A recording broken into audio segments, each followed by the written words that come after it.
Welcome back to the final session of Justina Mutale Foundation's World Summit on Women and Girls, celebrating the 2020 United Nations International Day of the Girl, passing the torch towards 2030 under the theme of My Voice and Equal Future. My name is Meeta Joshi. I'm one of the board members and the team members at Justina Mutale Foundation for Leadership. And what a wonderful session we had so far.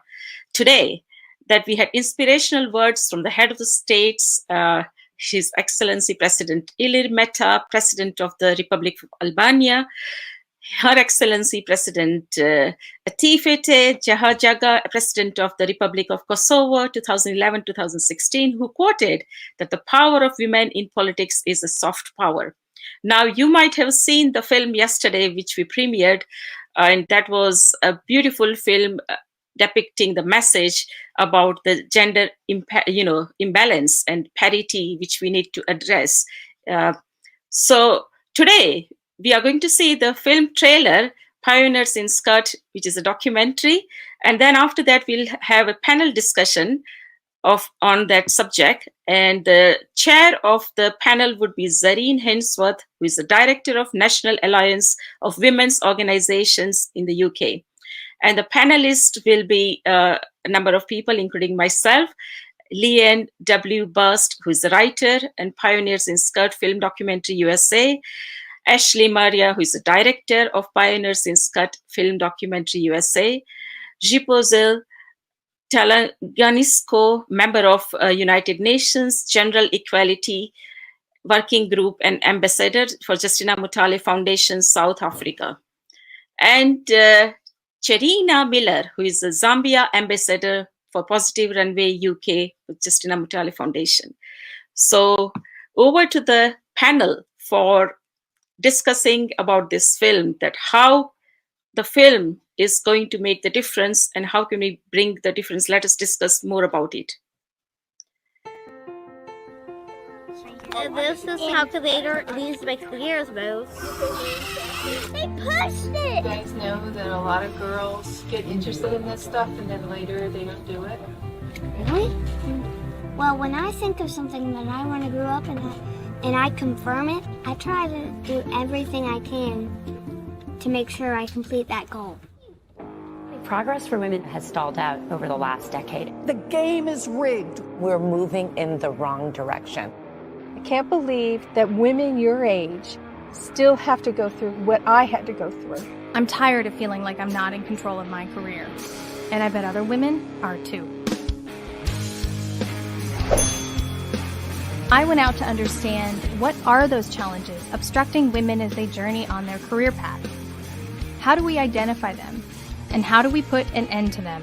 I didn't think I couldn't until I got out in the real world and they were like, but you're a woman. And I'm like, yeah. They allowed this socialization to beat them down. Everybody knows what a strong woman is called. It rhymes with bitch. Why aren't we looking at the man and holding him to the same high standard we're holding women to? I mean, they don't like it when they look around and all they see are other men. I think it makes them feel like jerks, right? And they're not jerks. They care very deeply. They don't know what to do. Having a baby won't affect my work, but I know it's going to affect the perception that others have on me being able to achieve my work. Probably why those other girls never came back.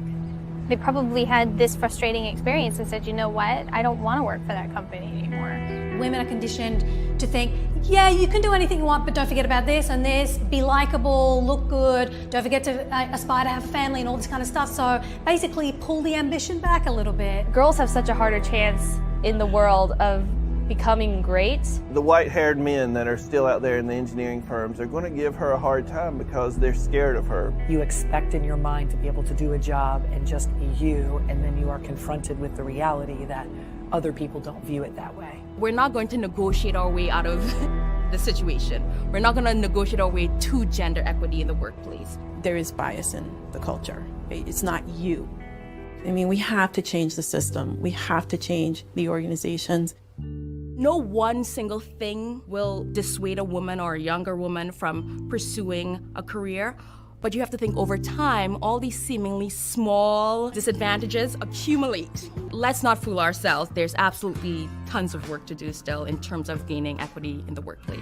There's some things that simply have to be overcome. I'm going to put myself out there. If I get out, I get out, but I'm here to be a part of it. I'm here to have a voice. We all have a role to play in the solution. We can be the pioneers of change.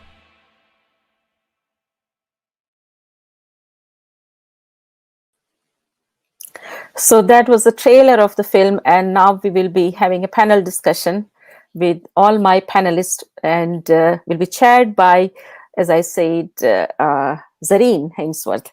Welcome, Zarin. Hi, thank you very much. Okay, everybody, I hope you've had a great day so far. I'm sure you have. I'm sure everybody's enjoyed the different sessions, as Meeta just told us about. We have a great set of panelists today, so you've already had them introduced to you. I hope everybody's really watched the film. I thought it was a great film, and all of you can sign up online and get your email insights from the film people as well. So can we introduce our panelists now? Yes. Okay, great. So we have Larisa, who is a sponsor of the film. We have ZiphoZihle, who is an ambassador, as Meeta said, she's on the UN Women's Gender Equality Task Force for Beijing +25. We have Lea-Ann, who's a writer. We have Ashley, who is the director.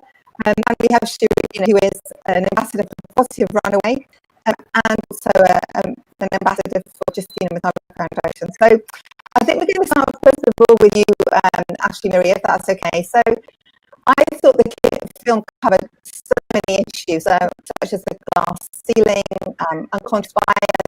You know, you managed to include so many issues in the film.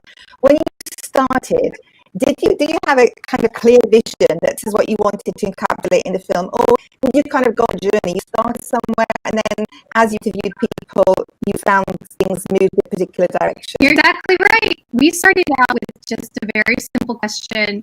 You know, what will it take for women to succeed in the career that they want to achieve in? You know, and for me at the time, it was about figuring out what I didn't know.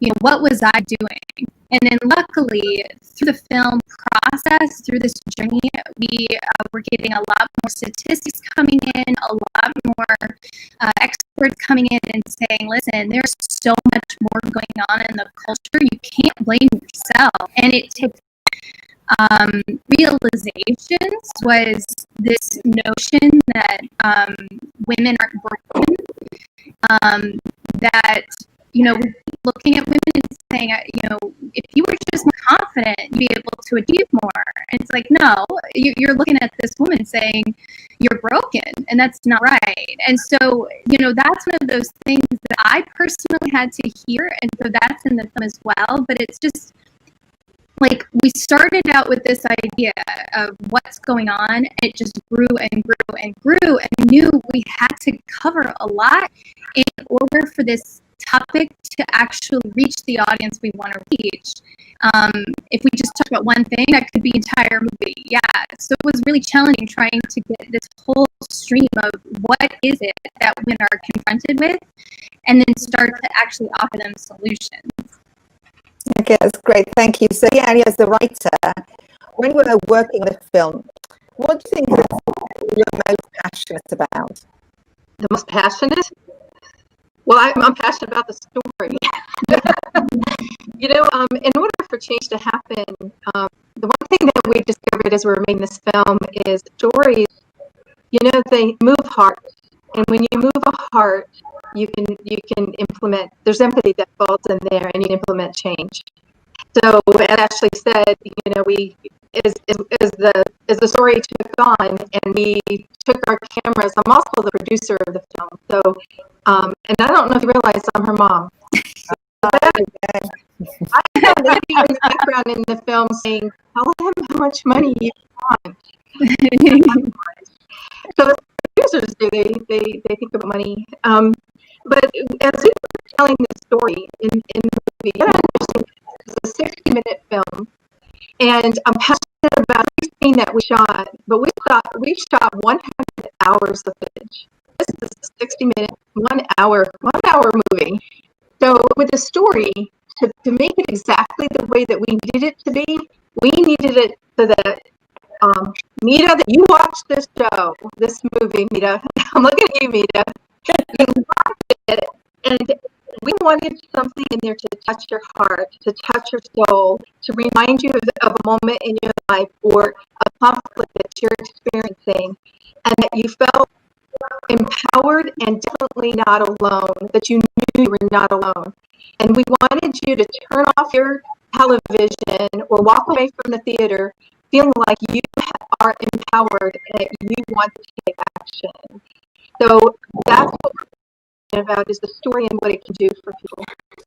Okay, that's great. Thank you so much. And I know in the blurb it said that it was a mother and daughter team, but I wasn't sure which was the mother in because I presumed actually that you were the daughter. So, as a youth activist, what are the themes that most struck you, or you think the most strike young women? I just loved how multifaceted the film was, in a sense that it captured the root cause, because you always look at what goes wrong in the boardroom, not knowing that actually starts at home. And that's what really captured me, that when it comes to all those, gender biases, they start with how we raise our children at home, and they transcend to societal norms and beliefs, and then we have it in the boardroom. So I just loved how it was well captured in just all. Okay, that's great. And so, actually, you said earlier on that for the market that you wanted to reach, you had to think about the story for the market you wanted to reach. So, what is that market? Who are you trying to reach most? Because your mum said anybody, to touch anybody's heart. So, who are you thinking about in particular? In the movie, when we first started, honestly, the person was me. Somebody who was feeling a little lost, feeling like they were not where they wanted to be, and they were seeing their colleagues who happen to be male just flying on by, and so the film really started out with what did I need to hear, and then from there it grew into much bigger than the film industry, because it's pervasive across all industries. So while we're looking at women who are going through it now, we're also looking at their mentors so that they can support the younger girls and the younger boys to really counter and confront these biases, sexism, unfair perception, stereotype threats, everything that was in play and is just so ingrained in us. That's why Lea-Ann was saying it really, I think everyone finds a piece of themselves in this film, and that was our goal. I mean, that's really what we wanted. So, Lea-Ann said, because obviously you're producing it as well, and I was just wondering, what was the most insightful time for you in this whole endeavour? What did you learn most? It must have been quite challenging, because you were also looking at it from the point of view of your daughter and her challenges in life, and as well as a feminist, looking to see that this applies to so many women from all walks of life. Yeah, exactly. When I first started working on the movie, we started from day one thinking that Ashley had to figure out what is it that's going in our culture and fix it up, right? I was blaming myself. I thought, well, I gave her all these opportunities in life. She paid internships. That's so important. But then I started blaming myself, thinking, oh my gosh, I did something totally wrong. As we started making the film, we discovered a couple of things. One was, as Ashley said, we are not broken. I also started realizing I did make a mistake. It's not my fault. It is all of us. We all should look in the mirror. We shouldn't be pointing at people. It's the culture around us. It's the way that we all think about things and what we accept in our lives. So most insightful was that I was not at fault. I was blaming myself for quite a while. When my kids were little, I have 4 kids, and when my kids were little, they went to Montessori. And one of the teachers, the principal, said to me, motherhood is guilt stamped on your forehead. I think that's something anybody who keeps them in the house to remember. So moving on to Rima, I mean, you're a filmmaker in India. So what did which issues did you most And what was the most, were there any surprises as well? First of all, it's an absolute honor to be with you all, incredible women. And I have Justina Foundation to thank. I did not start filmmaking in India, but I had inspiration from my previous studies that I went to Los Angeles and I started studying there and started working there. But watching pioneers inspired, I relate to it a lot, especially with go on set and not have that problem, and especially when I have seen men dominating projects, and I've been part of that, and the appreciation, and the hard work you put into the work, it's not being appreciated enough. And on top of that, if you're working overtime, it's only because you need it. That's what I see. That's actually who are on the higher position than me, And if I'm directing something, and if I'm trying to tell the cinematographer that okay, let's do this and that, and if that person knew, and if he is male, and that becomes that they try to change your idea, they try to make it their shot, not mine. That's what I faced in the beginning, but then I started to adjust with it and how to ignore that and improve my own work. That's what I focus on now. So, Larisa, you're a sponsor of the film, so you must have been really taken with the idea in the first place. Otherwise, you wouldn't have put your money where your mouth is, right? You wouldn't sponsor the film. So, when you were watching it, were there any surprises for you? I know Lea-Ann and I know Ashley and Maria.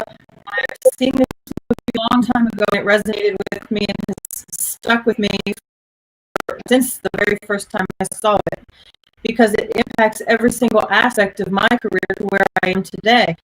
As a girl, you always in business have to smile bigger, have the better idea, concept, the boldest solution, look better. And you get to a point where you realize your way and you have to be unapologetic and basically the hell with what everybody else is going to think. And we really shouldn't have to be that way. It should be about gender equity and gender balance, and it should be a world where there aren't the same biases and attitudes towards women as there are to a man. And when a man walks into a boardroom, everyone assumes he has a right to be there. When a woman walks into a boardroom, she has to prove she has a right to be there. And I think we make progress, and then some days I think we go to sleep in 2020 and we wake up in 1950. So we still have a long way to go. But it's films like this that resonate and really spur the conversation and the dialogue amongst both men and women that is necessary to us to be able to make a systemic change. Thank you so much. Meeta, you're a member of the Justina Foundation, and therefore, as a foundation, it's working to give girls leadership opportunities. So, what do you think are the most impactful elements of the film? It's highlighting the issue of gender imbalance, disparity, because I give my background, I'm a physicist, I'm a social scientist, and I'm an electronics engineer, managed multi-million-pound projects. So what I have done, I will say pioneer in sarees, pioneer in suits. Why that's the reason I'm wearing mold. That's not my nature, and that's why I'm at the Mutale Foundation, because I believe in this issues right from very young age. I always think, there's a power of changing the stereotypes, and I change that all the time. So that is no mold you should be fitting into yourself, your own originality, your own authenticity. you're a person. And that's the reason I manage million pound projects with corporates, Ericsson and Vodafone. And I was the first one ever to do that as me. So they ridiculed and they said these are just pieces of papers. In fact, there are good people as well, especially time for ladies. So I got advantage that way. And I don't. And I said, I lead by example, and I think the film is giving that opportunity to think that you can get out the mold. I just discuss a lot about STEM as well. I'm a STEM champion myself, and I was a cadet. I was an air cadet. I've flown a plane. I was through the night pilot license. I was a television producer. I didn't go conventional higher education programs, mountaineering, aviation, aerodynamics. So I have always broken the convention. So that's what I, as a board member, taking it back that break the convention just make it clear to both the sexes that it doesn't make any difference whether you're man or woman, you can do the same. And as Rima said, all of the panelists are saying as well, it's not easy, but you have to believe in yourself. And I'll give a very good example. When his sari might give a kind of preconceived notion, but when Indian Space Research Organization launched its probe orbiter at Mars, it was called Mangalayan. It was Mars mission. Majority of team members were men, and they were Deputy Operations Director, Mars Orbiter Mission, Ritu Kharidal, and Nandini Harinath. She was Deputy Operations Director, Mars Orbiter Mission, Anuradha, Geostat Program Director, and they were very simple size, I'm assuming, people. So it's going back to my roots as well, because in Vedic, I was first ever Hindu champion appointed by University of Surrey in its 50 years, and so I am also researching a lot about Hinduism. In the Vedic times, the oldest scriptures, there was kind of thinking that women and men are equal. So the people who wrote the Vedas, they had the rishis and rishikas. So even though they got married, women pursued astronomy, mathematics, science, and those who didn't want to get married, they were called Brahmavadinis, and they decided not to get married, but they went into debates with the rishis who wrote Vedas about this higher nature of human being. So this all, inspires me to, when I watch a film like this, I think, oh my God, this still exists, because I've been always combating. I never think like that. So it doesn't occur to me, because I think I'm equal all the time. I do suffer because of that, because everything I have to then learn the hard way. So yeah, so that's what I would say, that I would take this as an example to be taken with our foundation as well, that we have to learn from it, that this exists, and how to still have them as state of mind that we are just a human being, as competent as anyone else. Thank you.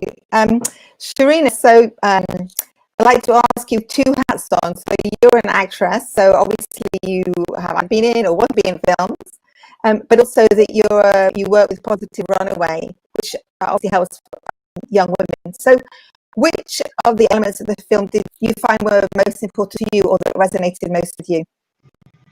Good evening, everyone. Thank you. I think for me, the film, kudos to you, Ashley Marie. I think it's a great project that you've championed there, and you highlighted many of the issues that we face as women. Unfortunately today, and you highlighted that a lot of the children, that the young women, they have dreams, they have big dreams. And despite the fact that they have big dreams, we still have so much disadvantages and so much challenges that we are conquering. And because you've made such, you've been quite courageous enough to follow your dreams, and you've been very adamant about that. I think for me, that is the biggest highlights, is going for your dreams and knowing confidently that despite what the opposition is and what we've been facing such a long time, you've actually championed that. And that is something which highlights me, because that is what we do. We motivate and support each other confidently, and it shows that we are not alone and we can do this together. And you're carrying that flame forward, and it's a bold move, but you've shown that confidently. And I love that you carried that message throughout, how you've shown the importance of bringing each other together. Again, that's what we did at the Justina Mutale Foundation. We champion, change together, and I love that. And you carried that message and the thread throughout, and I think that was great. Yeah. Thanks. So Rima, you mentioned something about when you were on set, and I just wondered, did you also, what is your experience of women in the film industry in India? Because obviously the Indian film industry is huge. So how much are women involved in the film industry? Do they experience the same challenges that Ashley faced?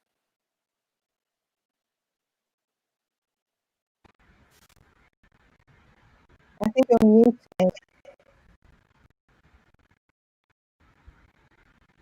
Can you hear me? Yes, now, yes, thank you. I was saying that women in India, as a filmmaker, probably are facing more difficult time because being on set, of course, because I made a short film after 5 years of 3 years of study and 2 years of working experience.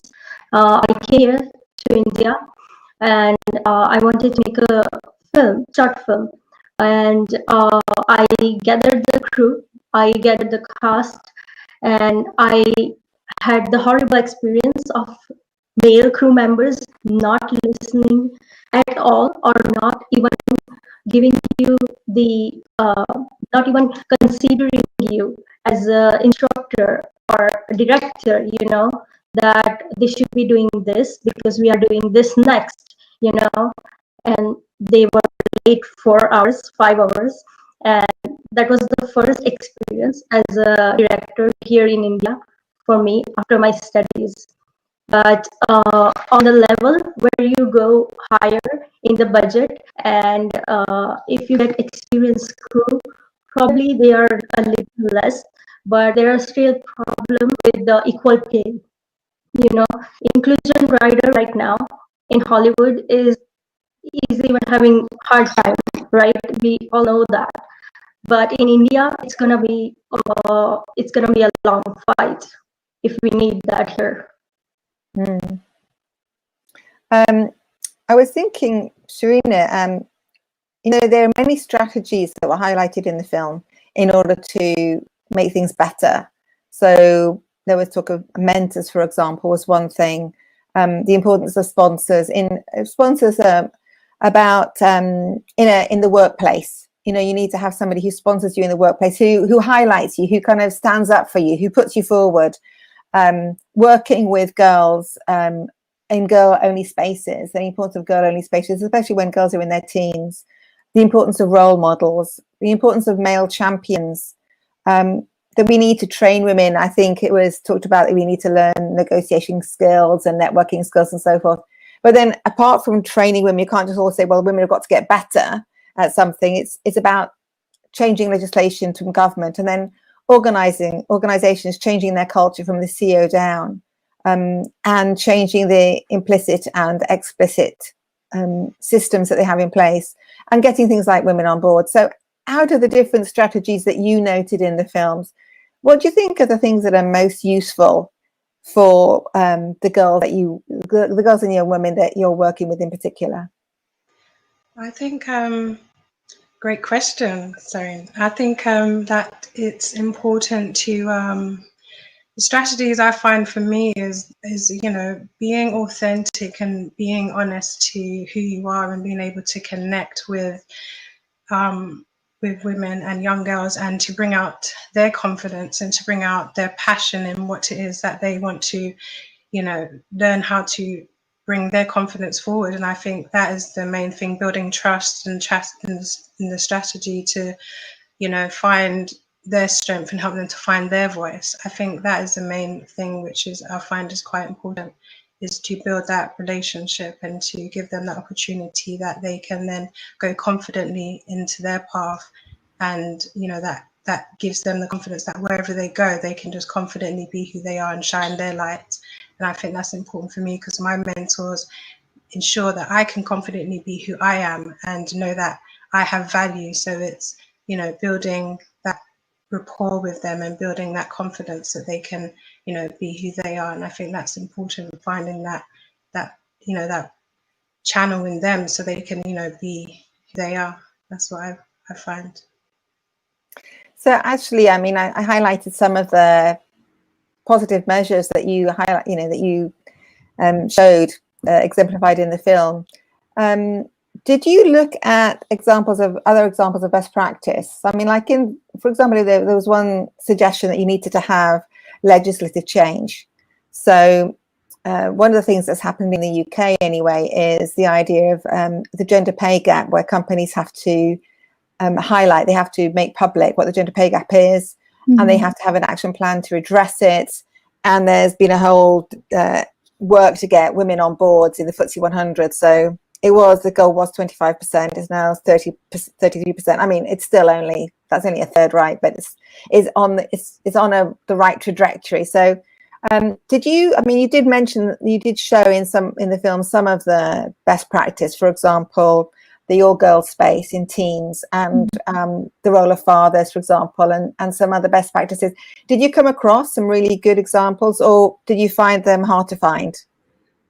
Well, I do want to address what everyone's been saying. It's like, I feel like the underlying tone of all of this is we want women and we want girls to succeed and want the culture to just get out of their way.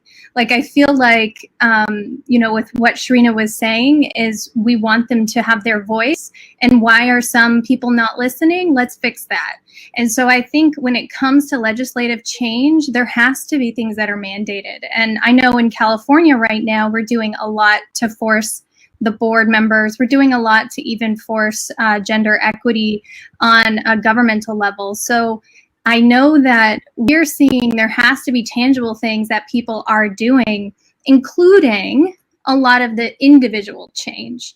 So I know for me personally, I had to really start watching how I was wording things, how I was saying, even looking at a group of women and calling them girls. Like, for some reason, we all do that.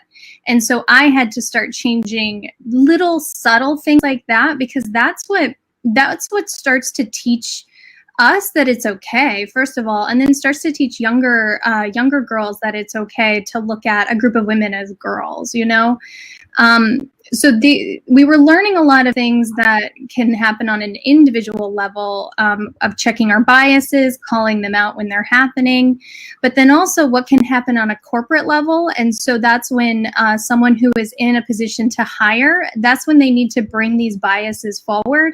So there's unconscious biases, and then there's conscious biases. When you bring the unconscious conscious, that's when you're going to start address when someone is maybe not being considered for a role because they just weren't even looked at upon. And so that's something that Brad Feld and Lucy Sanders in our film talk about. It has to happen in both directions. So I think for me personally, as a leader, I start to look at who am I surrounded with, and then if you want to actually diversify and improve the bottom line of your company, you will go and you will find these people to fill these roles. I know we hear a lot of, there's just not enough women, not enough women of color available. And it's like, look at your pipeline and figure it out. Like, do the work. It's hard, but you have to do it.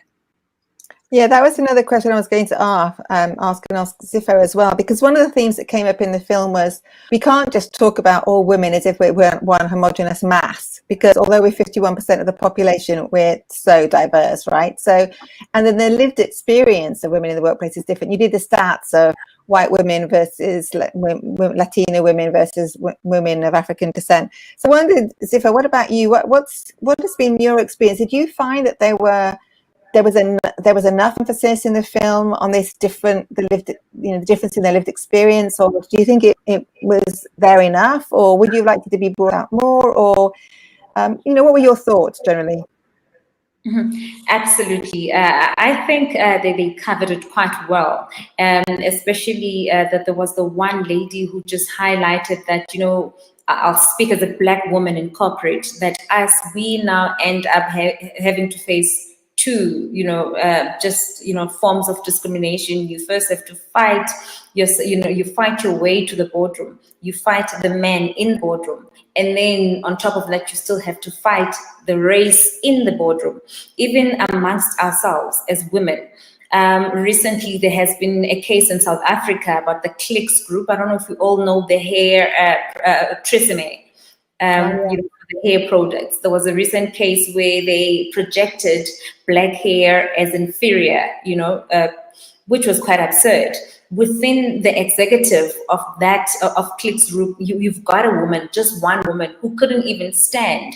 So we still have such problems where it's just difficult if it's not us women not standing up, for each other. It's us just being, not being recognized. So there's quite a lot of work to do, and I think it really has to start with us women forming a formidable front line that cannot be broken, regardless of race.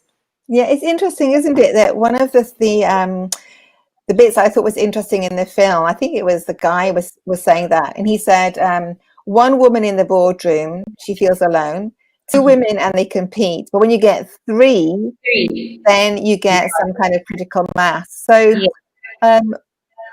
I thought it was really interesting, Lea-Ann, how right from the beginning it showed that you were the filmmaker too, and that you were kind of being a role model for Ashley.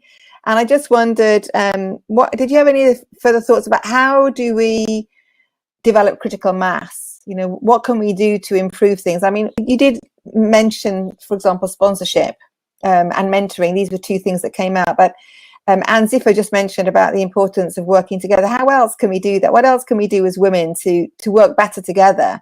I mean, we know we shouldn't draw up the ladder behind us, but did you have any other thoughts or insights from making the film? Yeah, I mean, we definitely want women to work better together. We do feel that women do work well together. Actually, look at us now. Look at us today. We feel that the masses will get bigger if we have men that join us. And there are a lot of men out there, Zarin. There's a lot of men who don't know what to do. They want to do something and they have absolutely no idea. It's why we took that one theme of the dads in the movie and highlighted that specifically. If you recall that scene where the dads are sitting around, they're actually at a fairgrounds, sitting on picnic tables. And when we set up the cameras and we started talking to them, we didn't know what to expect. And you understand, when you make an impact documentary film that's a social film, you make sure that everything is reality, right? So we had no idea what to expect. These men knew their stuff. They came prepared. They came to the camera, to the interview, with their own personal opinions, and they knew what they were talking about. It was so impressive. And it told us right there and then. We went home, Ashley and I were driving home that night saying, oh my gosh, these guys really know their stuff. They just didn't know what to do with that stuff. They had no idea how to support their daughters other than to make sure that they stuck it out in robotics classes. So it wasn't it that the guy, when he was offering the broad to buy her presents, he said, okay, I'll buy you some tools. And then not only did he give her the tools, but whenever they needed a job at home, he said, okay, come on, Iman, get your tools out. I thought that was a great piece. And doesn't that stick with you? And that's why we kept it in there, because we want parents to realize that their daughters need to be treated just as equal as their sons. And this dad showcased that for us. And Iman, she is actually now studying engineering at Duke University. That's the young lady. And she came to visit us recently and had her tools out, and she was helping us out. She knows what she's doing. And buying your daughter a set of tools is half the battle. Making sure you follow through. That's what we want. But the other guy, the other father, he also mentioned about being problem solving. And I guess the thing is the ideas of transferable skills. So the other thing I liked about that section was one of the girls whose name I've forgotten. She's actually dancing, and it showed her dancing in the engineering room.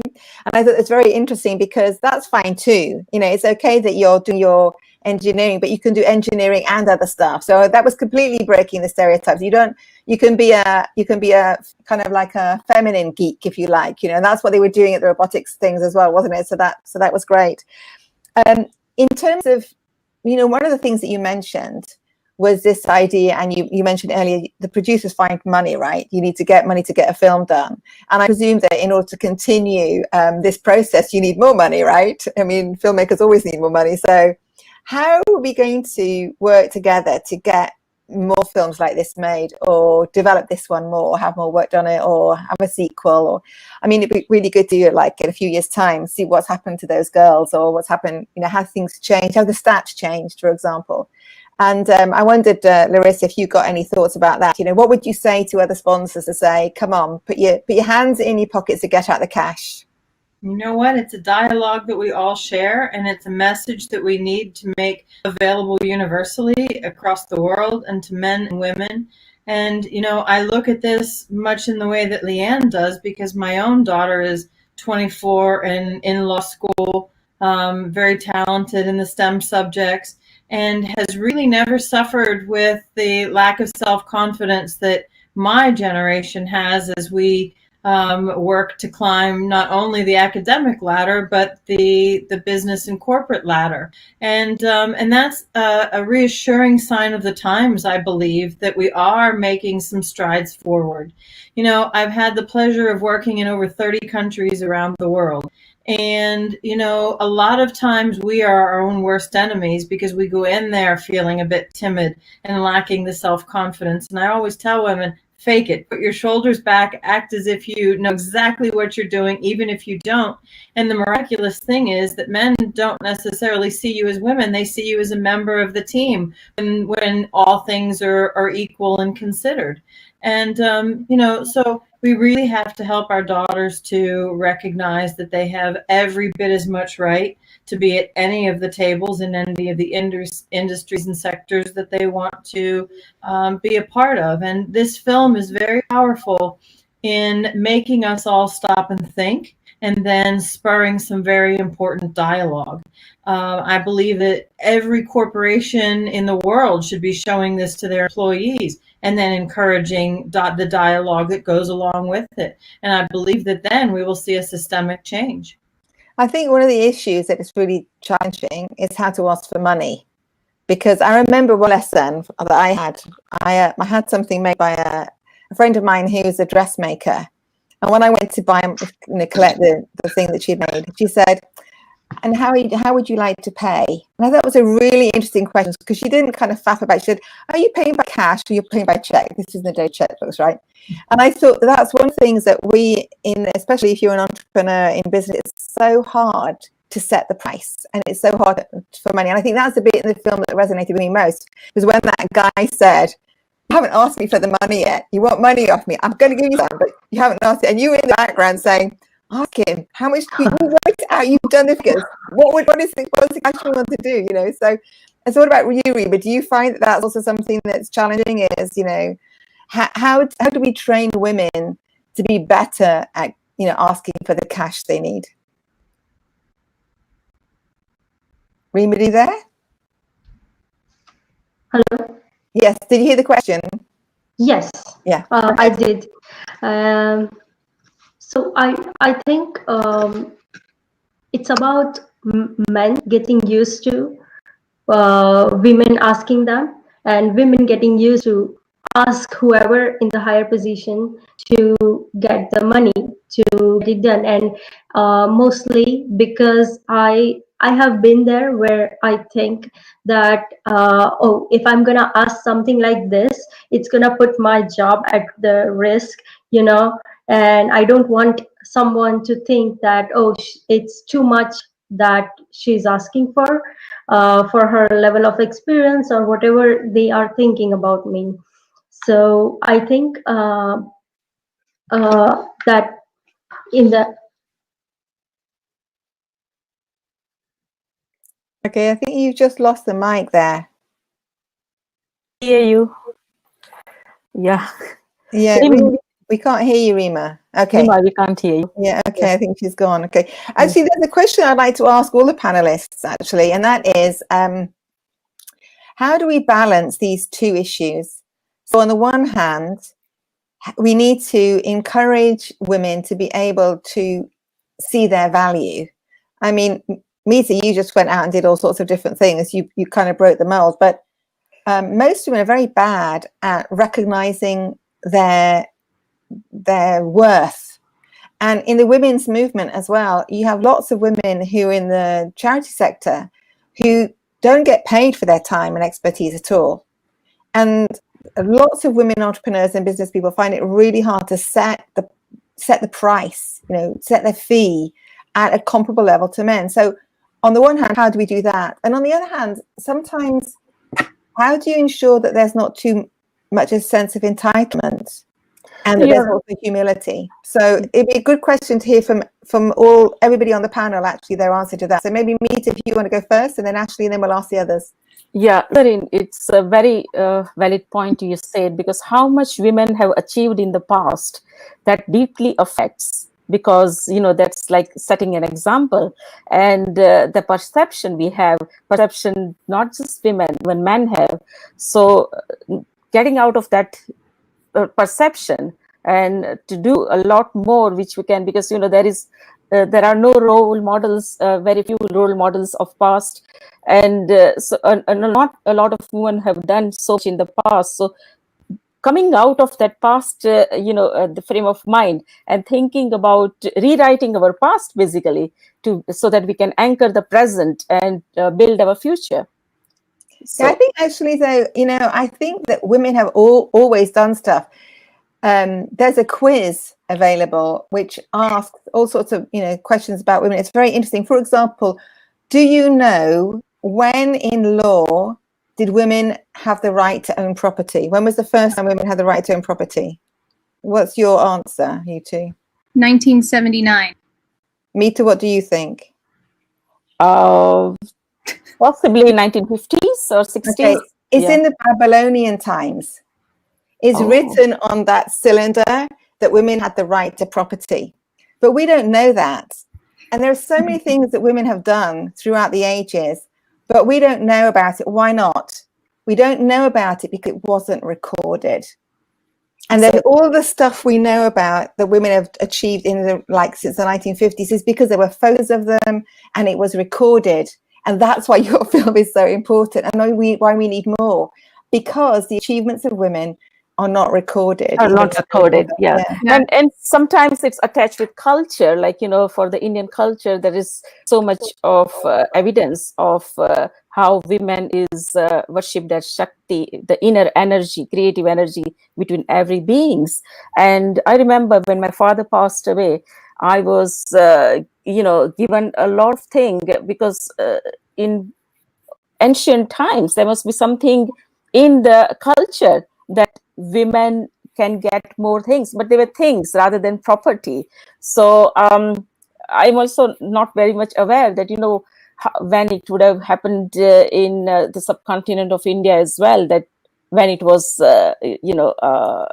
given, the right of property was given. So you're right, the past is affecting us and affecting everyone else, and so we need to notice that the laws have changed, everybody.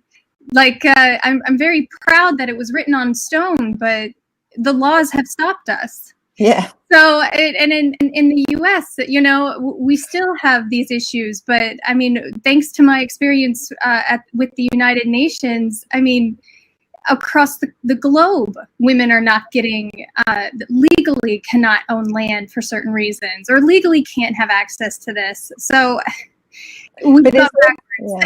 it's also the case, though, as well as changing legislation, we have to change culture, because, for example, in terms of widows, in many constitutions in the world, widows do have a right to inheritance, but their lived reality is that in many, many countries, widows don't manage to obtain their property, and they have, they're disinherited. So what other films would you like to make, Ashley? Oh, Well, I'll be honest. I feel like Pioneers and Skirts was an odyssey I had to go on so that I could pursue the type of films I want to make. And I actually am transitioning back into comedy narrative. So I do say that's all through the lens of everything I've learned in Pioneers and Skirts, which kind of makes it tough. I think Lea-Ann and I can both agree it's hard to watch a lot of shows these days, knowing everything that is ingrained in our culture and influential through media. But personally, I am going back into my dreams. My goal of my career was to make comedy, horror films, and I even won a Directors Guild of America award for my first horror film. So I think that's going to work out, because I went through Pioneers and Skirts, and I see that light at the end of the tunnel. Yeah, I love it. Well, what I'd like to ask all of the panelists, actually, because we've got about 20 minutes left, just about. So it'd be really nice to hear from everybody if they have a particular question for you, but also if everybody could address what are we going to do with this film? You know, you raise this stuff, but it's not the end game, is it? We then have to use what we're learning with film. So, for example, Larisa mentioned that all companies need to see the film. So what are the ideas that everybody has about how can civil society work better to promote these ideas? How can we use the film? But also, in case anybody has any questions that they'd like to ask of you, Ashley. So is there anybody on the panel who has a burning question to ask Ashley, or if they'd like to answer that question? Putting you on the spot there, Ashley. So I'm hoping great, here we go. So Chereena, what about you? Have you got any burning questions? I don't have questions per se, but right now, but I mean, what I would say is, you have made this amazing film, and one of the great quotes that Her Royal Highness Justina Mutale always says, and I love it so much, is if the lion doesn't learn to tell its story, the story will always glorify the hunter. And what you've done creating this film, you have recorded, a serious, valid point of where we are now and where we need to go. We have so much that we need to do, but you have made that decision. When you make a decision, the world opens up for you, and that's what you're doing, breaking glass ceilings. So it's now getting the film where it needs to be, and you've inspired those coming before you, showing you that it's possible. Maybe challenges, but we have come a long way, because it's only been, the United Nations was only started over 75 years ago, and that's not a long time, so we've come a long way, but we're pushing that, we're breaking down barriers. So I think that's great what you're doing there. And in terms of value, it's about, us confidently just going forward in our dream, really, and continue to move forward in the direction that you're doing, and you're building our networks and coming together. And I think that's great. And I look forward to seeing what you're doing with your next project and where you're taking this. And you have our support. So thank you.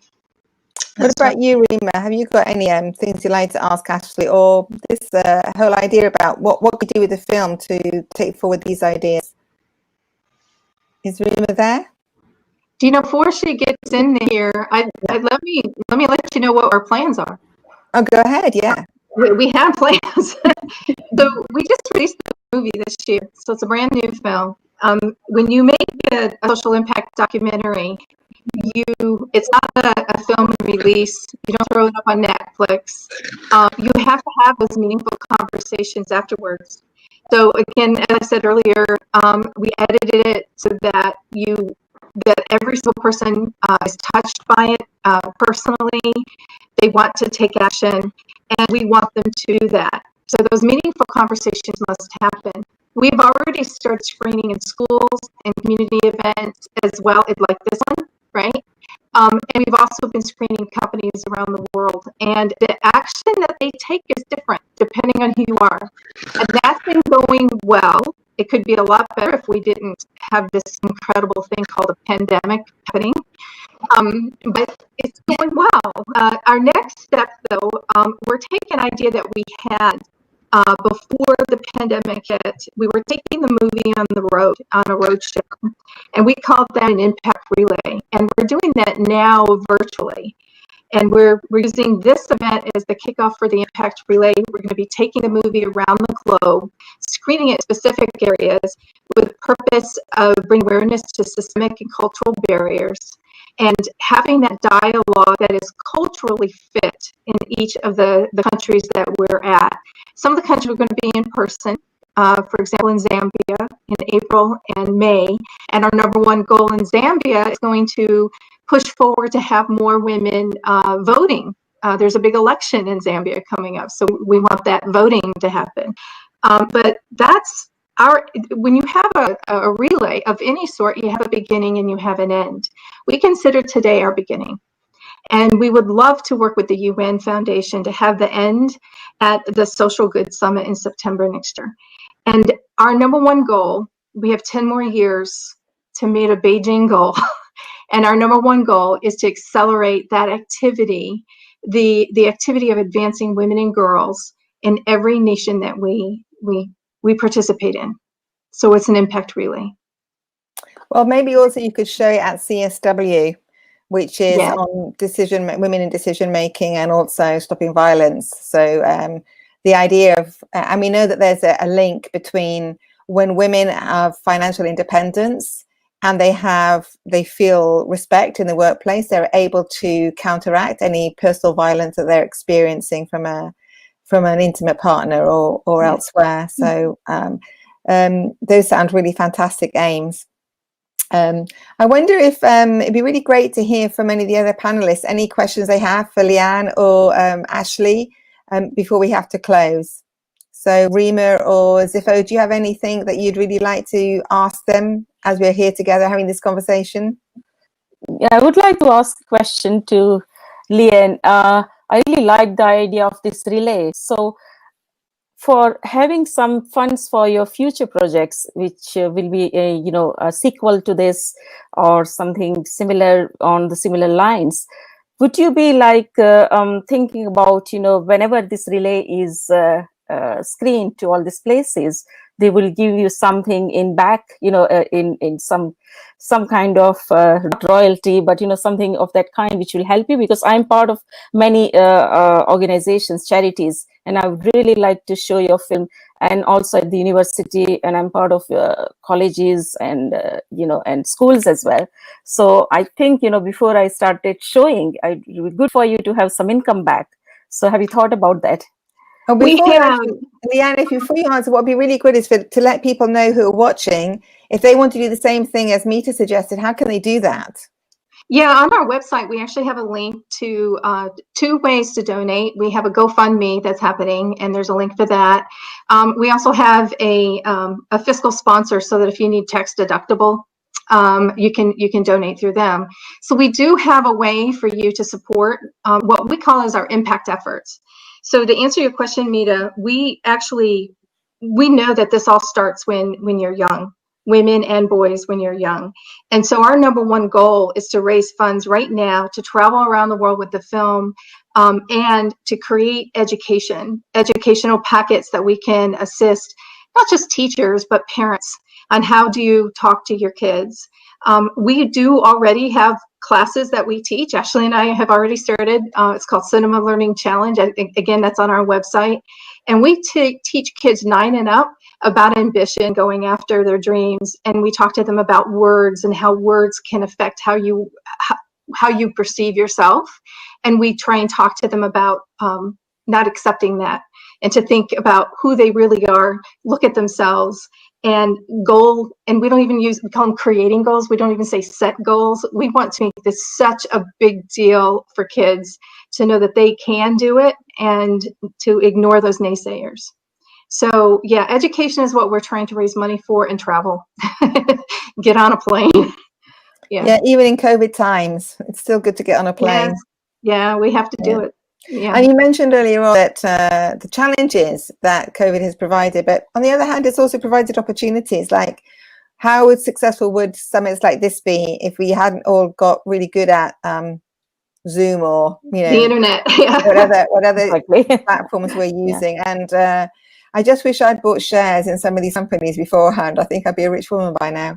I just wondered, before we finish, you've got just about 10 minutes. It'd be really nice to hear from Rima and Zipho if they've got any questions for you, Lea-Ann, or for Ashley. So I wonder, Rima or Zipho, have you got a question that you'd like to ask before we close? Okay, great. Zipho, you go ahead.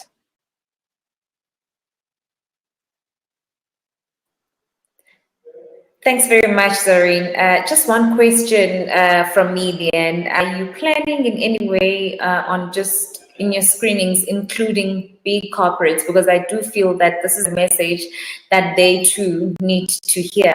I've been reading a book and came across quite an interesting, insert there. There was it went along the lines of the people that you develop, the people that you promote, they send a message of what success means to the organization. So I do feel it's not all gloom and doom for big corporates. Are you planning on taking the screening or rather targeting big corporates?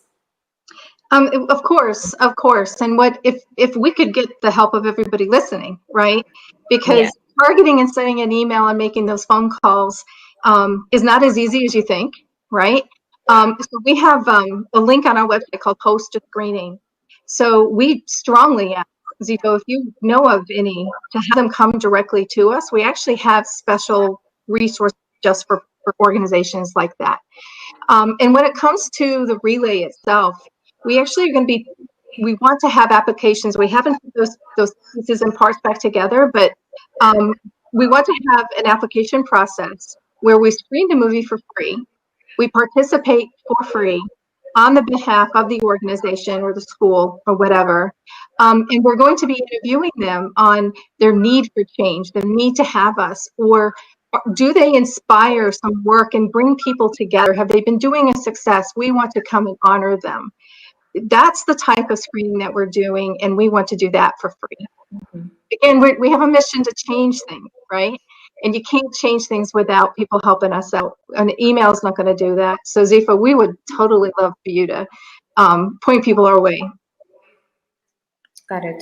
Thank you. So this year, it's the 20th anniversary of the Beijing Platform for Action. As you know, that was the last World Conference for Women, the 4th World Conference for Women. And we're still stuck with the outcome document of that conference because the world has changed so much that we can't have another one. Otherwise, the document would just be worse. It wouldn't be as robust.